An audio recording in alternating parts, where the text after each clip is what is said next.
Kaya namang bumaba ang level ng tubig sa Lamesa Dam kanina. May live report si Tina Panganiban Perez. Tina.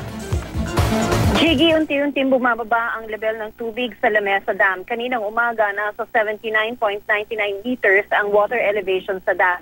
Bandang alas 11, hagyang bumaba ito sa 79.98 meters. Nitong alauna ng hapon naman, nasa 79.97 meters na ito. At as of 4 p.m., ayon sa pamunuan ng Lamesa Dam, bumaba pa ito lalo sa 79.94 meters. Gayunpaman, naka-red alert pa rin ang dam dahil ilang centimeters lang ang layo ng tubig sa spilling level nitong 80.15 meters. Ang rekomendasyon ng pamunuan ng dam, forced evacuation pa rin. Ang ilang pamilya sa Barangay Fairview agad sumama sa mga opisyal ng barangay nang pinalikas sila kanina. Pero mga bata at matatanda na lang ang natira sa mga lumika sa Fairview Elementary School ngayon. Dahil di naman maulan, umuwi na muna ang iba.